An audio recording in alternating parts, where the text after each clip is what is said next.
Hello students, आज हम करेंगे tangent plane and directional derivative. काफ़ी इंपॉर्टेंट है ये दोनों, tangent plane and directional derivative. मैंने बोला था कि ग्रेडियंट क्या बेनिफिट क्या है। अभी देखो, ग्रेडियंट से हम टेंजेंट प्लेन भी निकाल सकते हैं, ग्रेडियंट से हम डायरेक्शनल डेरिवेटिव। तो चलो ठीक है, पहले हम करते हैं। सपोज करो पहले कोई सरफेस ले लो, मतलब अगर यहाँ पर कोई कर्व होती इन स्पेस, तो किसी भी पॉइंट पर जो टेंजेंट की एक लाइन दिखती है, आपको क्या दिखती है? एक लाइन। अब ये टेंजेंट प्लेन, हम सरफेस की बात कर रहे हैं। सपोज हमारे पास कोई सरफेस है, हमारे पास क्या है? कोई सरफेस। तो इस सरफेस पर ईच पॉइंट पर एक प्लेन बन रहा है। आप समझ पा रहे हो ना? ईच पॉइंट पर क्या आ रहा है? एक प्लेन। तो जो ये प्लेन की इक्वेशन हमने फाइंड करनी है, इस पॉइंट पर डिफरेंट प्लेन आएगा। तो इस प्लेन की इक्वेशन के लिए हमें चाहिए क्या? हम इस पॉइंट पर चाहते हैं प्लेन इक्वेशन, जिसका हमें एक पॉइंट पता है, एक्स वाई जेड। सपोज कोई पॉइंट है x1 y1 z1। तो हमें प्लेन इक्वेशन के लिए हम इस प्लेन, यूनिक प्लेन के लिए हमें एक तो पॉइंट चाहिए, और क्या चाहिए? इसका नॉर्मल वेक्टर। हमें पता है कि नॉर्मल वेक्टर कोई सरफेस थी एफ, सपोज कोई फंक्शन था एफ, तो उसका नॉर्मल वेक्टर क्या आ जाएगा? Gradient of F. ठीक है, तो यहां पर सपोज कोई अनदर पॉइंट ले लो, एक्स वाई जेड, मतलब small x small y small z. तो जो ये वाला पाथ और ये वाला दोनों क्या है? 90, मतलब दिख नहीं रहे ना आपको? तो इसकी प्लेन इक्वेशन आप कैसे फाइंड करोगे? आपने ना ये करना है, ग्रेडियंट एफ को किसके साथ मल्टीपल करना है? आपने मल्टीप्लाई करना है इसके साथ, x माइनस x1 आई कैप, y माइनस y1 जे कैप, z माइनस z1 के कैप। इनको मल्टीप्लाई करोगे ग्रेडियंट एफ के, तो आपके आंसर क्या आएगा? 0, क्योंकि both are the dot product है ना, this vector into this vector, दोनों नॉर्मल है, परपेंडिकुलर है, तो आंसर क्या आएगा? 0। बट इसमें आपका टेंजेंट प्लेन की इक्वेशन आ गई। तो आप एग्जाम्पल ही ले लेते हैं।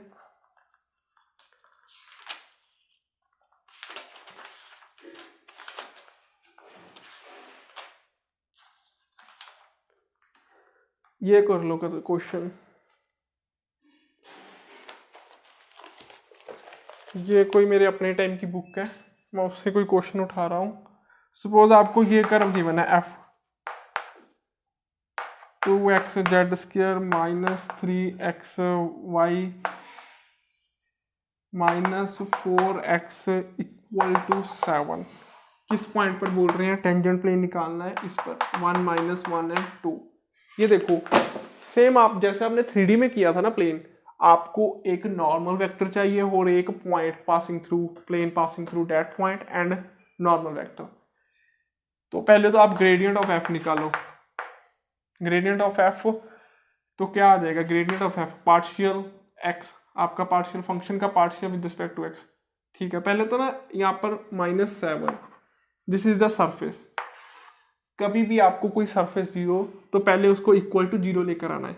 अब ये सरफेस आ गई ना प्रॉपर, तो क्योंकि सरफेस हमारी क्या equal to 0, f equal to 0, ये हमारा, इसको हमने सपोज इसे हमने फंक्शन ले लिया। इसका partial derivative with respect to x क्या आ जाएगा? इसका पार्शियल डेरिवेटिव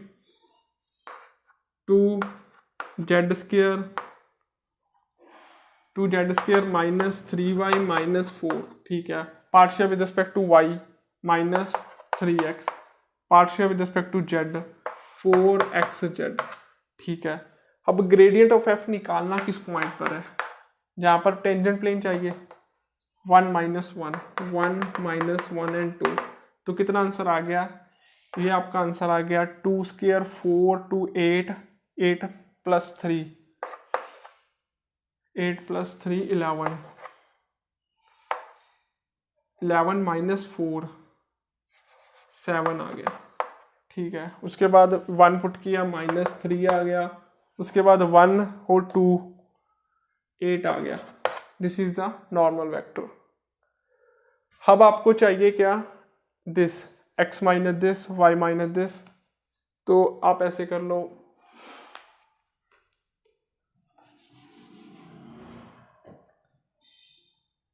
एक्स माइनस क्या पॉइंट था 1 i cap, y plus 1 j cap, z minus 2 k cap. इसको किसके साथ करना है, dot gradient of f equal to 0। मतलब आप वैसे डायरेक्ट ही कर सकते हो, मतलब जनरलाइजेशन हुआ क्या, अगर आपने डायरेक्ट फॉर्मूला लिखना है तो आपका यही नहीं हुआ कि अगर आपको कोई भी surface f equal to 0 given है तो आपने क्या किया, आपको कोई पॉइंट था जिससे पास कर रहा था x1 y1 z1, तो आपने टेंजेंट प्लेन की इक्वेशन ये आ जाएगी, फंक्शन का partial with respect to x को किसके साथ x minus x1 plus function का partial with respect to y को y minus 1 plus z minus z1 equal to 0। This is the tangent plane equation. अब इसका आंसर निकालो, क्या आएगा चेक करो। कुछ नहीं किया मैंने, ये मल्टीप्लाई हो जाएंगे ना, इसका आंसर आ जाएगा आपका 7x minus 1 minus 3y plus 1 और आपका आ जाएगा 8z माइनस 2 इक्वल टू 0।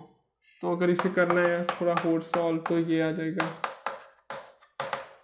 यहाँ पर आ जाएगा -7 -3 -10 और -16 -26 प्लस 26। This is answer. ठीक है, तो ये आपका हो गया टेंजेंट प्लेन। तो उसके बाद हम करते हैं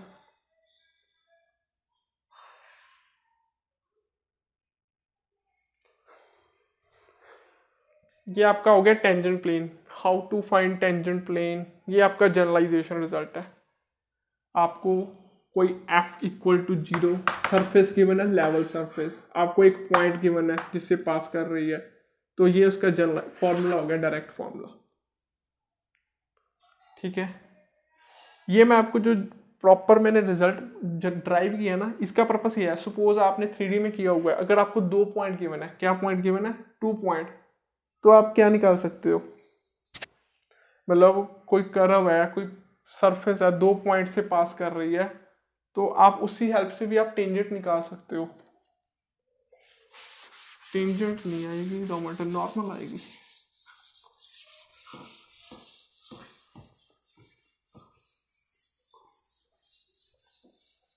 ठीक है, इसके क्वेश्चन की वैरायटी बहुत है। चलो पहले तो ये आपको ये बताना है ना, direction vector. Direction vector suppose कोई हमारी सरफेस थी फाई, ठीक है, कोई सरफेस है level surface phi x y z, वो पूछेंगे आपको, डायरेक्ट क्वेश्चन आएगा ना, सपोज इसकी मतलब वैसे तो ये नहीं है, कोई और कर्व ले लो, आपको कोई फंक्शन है phi x y z, phi function of x y z है, इसकी सपोज मैं ये ले रहा हूँ कर्व, स्पेस में इसकी ये कर्व है, तो किसी भी पॉइंट पर आपको ये आप क्या निकालते थे, किसी भी पॉइंट पर टेंजेंट, टेंजेंट क्या आ जाएगी, ये आ जाएगा ना टेंजेंट।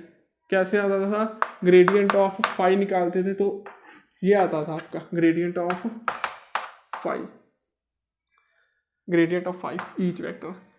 वो कह रहे हैं कि डायरेक्शन डेरिवेटिव निकालना है आपने, मींस आपने क्या करना है कि अलोंग दिस डायरेक्शन, अलोंग मतलब इस पॉइंट पर पूछ रहे हैं कि अलोंग दिस डायरेक्शन, मींस कि इस डायरेक्शन पर कितना रेट ऑफ चेंज आ रहा है, डायरेक्शनल डेरिवेटिव। डायरेक्शनल मतलब कोई पर्टिकुलर वो डायरेक्शन देंगे और डेरिवेटिव फाइंड करना, डायरेक्शनल डेरिवेटिव लेवल सरफेस का।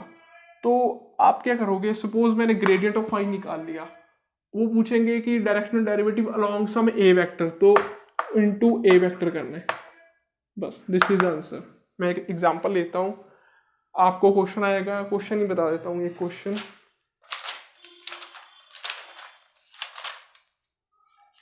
ठीक है।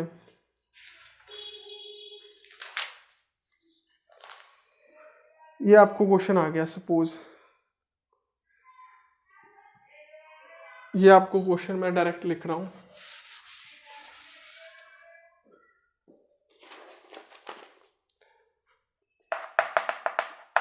फाइंड डायरेक्शनल डेरिवेटिव, मतलब वही डायरेक्ट आ गया, find directional derivative of f equal to क्या है, एफ ऑफ हमारी है एक्स वाई, स्केलर फंक्शन होगा क्योंकि तभी हम लेवल सरफेस है ना, f x y z y z z x, ठीक है, वही सिंपल सी वो लिख रहे हैं इन दी डायरेक्शन, किस डायरेक्शन में, इन दी डायरेक्शन क्या लिख रहे हैं वो, i plus 2j plus 2k at किस पॉइंट पर पूछ रहे हैं, 1 2 0, ठीक है। मतलब हो क्या रहा है, सपोज मैंने इस f का ग्रेडियंट ऑफ f निकाल लिया, ठीक है, उसके बाद ग्रेडियंट ऑफ वेट एट किस पॉइंट पर 1 2 0, इसको किसके साथ प्रोडक्ट करना है, ये हमारा वेक्टर है, ठीक है। मतलब मैं क्वेश्चन दिखाता हूँ, एक प्रूफ करके दिखाता हूँ। तो आप पहले फंक्शन का ग्रेडियंट ऑफ एफ निकालते हैं, ग्रेडियंट ऑफ एफ आ गया मेरा पार्शियल एक्स, ये मेरा पार्शियल एक्स आ गया y plus z, partial y मेरा आ गया x plus z, partial z आ गया y x plus y, at किस पॉइंट पर पूछ रहे हैं, 1 2 0, ठीक है। तो मेरा पॉइंट आंसर आ गया 2 0 1 0, मतलब सॉरी 1 आ गया, यहाँ पर आ गया 3 आ गया, ठीक है।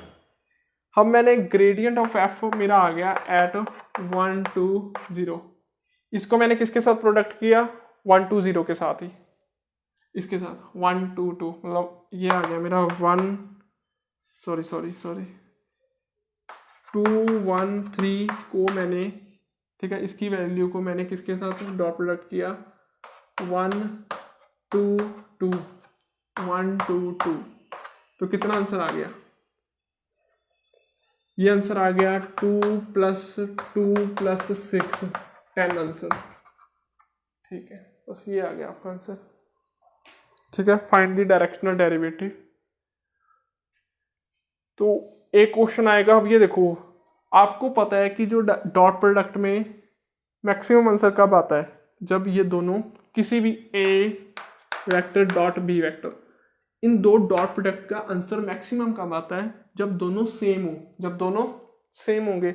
तो हम वो पूछेंगे कि find the directional derivative at which where is the maximum rate of change, मतलब ऐसे बोल देते हैं यार, where is the maximum rate of change. तो मैक्सिमम रेट ऑफ चेंज कब होगा, जब दोनों सेम होंगे। तो जो मेरा ये आंसर आएगा उसको मैंने इसी डायरेक्शन ये जो डायरेक्शन आई है ना 2i cap 1j cap 3k cap, इसी डायरेक्शन पर रेट ऑफ चेंज क्या हो रहा है, मैक्सिमम हो रहा है, इसी डायरेक्शन पर रेट ऑफ चेंज क्या हो रहा है, मैक्सिमम हो रहा है। तो मतलब उसको फिर इसी के साथ प्रोडक्ट कर देना है, तो कितना आंसर आ जाएगा, सपोज ये आ गया मैक्सिमम रेट ऑफ चेंज, तो आपका इसका आंसर आ जाएगा, इसको इसके साथ प्रोडक्ट करके आ जाएगा आंसर 4 + 1 + 9 14 आंसर आ गया, ठीक है। मतलब ये 14 है ना, this is the maximum value, ठीक है।